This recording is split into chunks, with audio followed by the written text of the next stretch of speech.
Hey guys, welcome back to the channel. In today's video, we're going to discuss whether you should invest in Albus Dumbledore's Phoenix Fawkes. Let's get into it.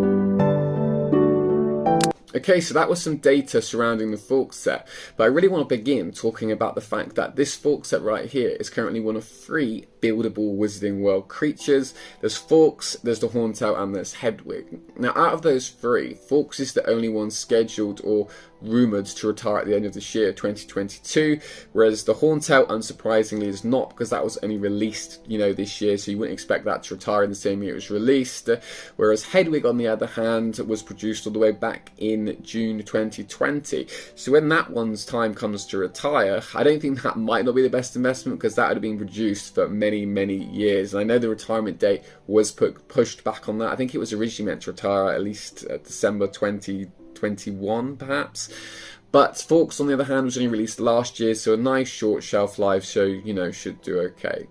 But I really wanted to mention that there were 3 buildable Wizarding World creatures, and the fact that 2 are staying on the shelves until 2023 at least, because I feel like the fact that Hauntout and Hedwig are still available to buy next year, that it will kind of indirectly divert traffic to Fawkes, and therefore keep Fawkes relevant and hopefully popular, and hopefully, that traffic will try and seek it out to buy it in the aftermarket to complete their collection.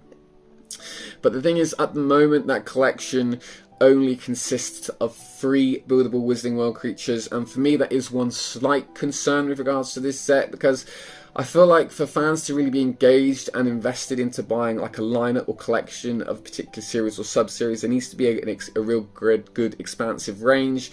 I feel like if LEGO released more Wizarding World creatures, even just like another 3 or 4, which took the range to about 6 or 7, I feel like fans would be much more engaged and try and be more invested to try and collect them all, and it would really have a much higher element of collectability and be basically more appealing. Whereas at the moment the selection is quite narrow, it is only 3, so I do question whether it does have that real draw of collectability that we want in our investments.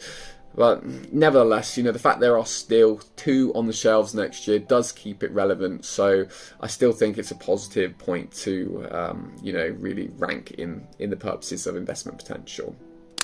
Now, if you are a fan of J.K. Rowling's Wizarding World, either via the books or the films, regardless of which media, you will know there's a huge long list of potential magical creatures that could be produced into Lego brick form, from either Errol, which is Ron's owl, to Scabbers, to Crookshanks, to Centaurs, to Aragog the spider, to Dementors, to unicorns, or either Buckbeak, which I think is probably one of the ones with the most potential, because the first 3 have all been the flying creatures.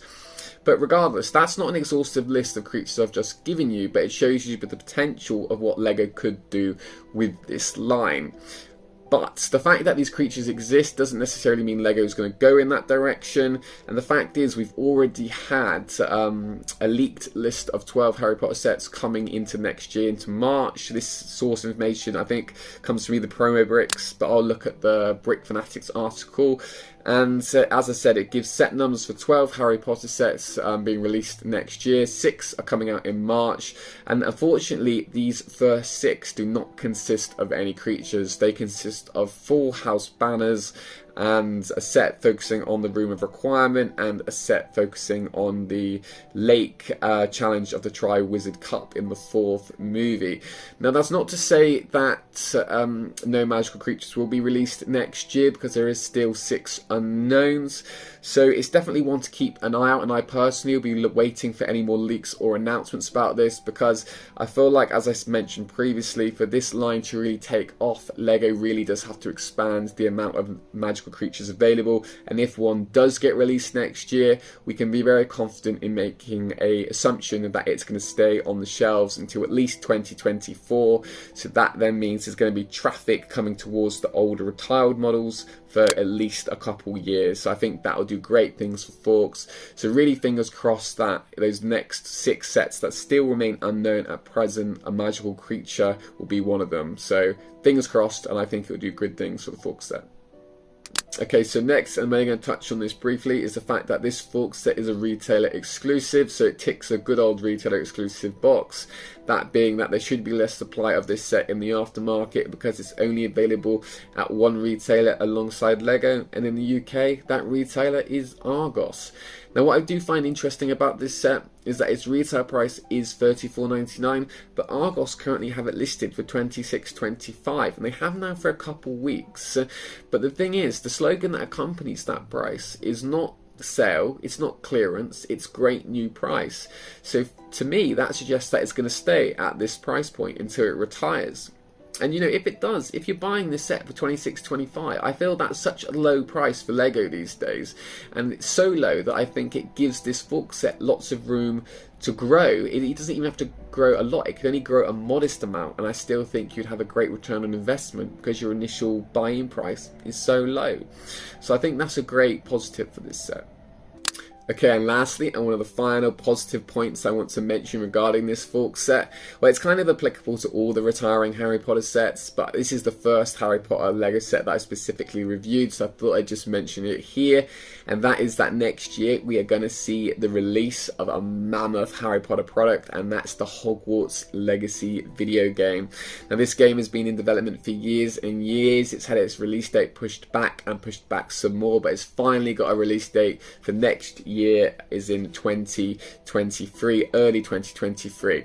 So I'm hoping that this game does not disappoint. I'm hoping it's everything the fans want, and if it is, what we can expect to see is a big spike in interest in Harry Potter, and I'm hoping that that spike in interest in Harry Potter may then overlap into interest in Harry Potter Lego sets. Hopefully people will buy the game, they'll rediscover their love for Harry Potter, and then want to seek out other Harry Potter merchandise, and I'm hoping that will subsequently and indirectly cause a spike in interest in Harry Potter Lego sets. So I thought I'd just mention that as well. Now, that is broader, as I said, because it doesn't directly link to the Fawkes set, more of all Harry Potter merchandise, but I have no doubts that if the game is a success, we can see we will see a big spike in Harry Potter interest next year.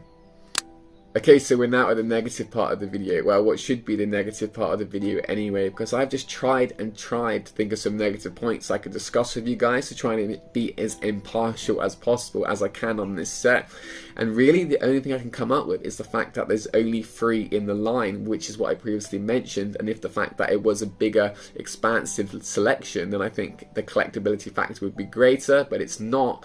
That's the only negative that I can think of. I mean, this set, as I said, it's got a great price point on Argos of $26.25. It's Wave 1. It's the first Harry Potter bird magical creature to retire. It's got a great price point of $26.25, so it's got lots of room to grow. There's a great interest in Harry Potter next year with the Hogwarts Legacy video game. So that's just a real overview of the positives. So if you have any negatives about this set that that I don't know and want to share, please write them in the comments. But for me, I think this set's going to do really well. But as I said, this is all just my opinion only. But I thought I'd discuss it, bring it to your attention today. Anyway, as always, I hope you enjoyed the video, and I'll see you soon.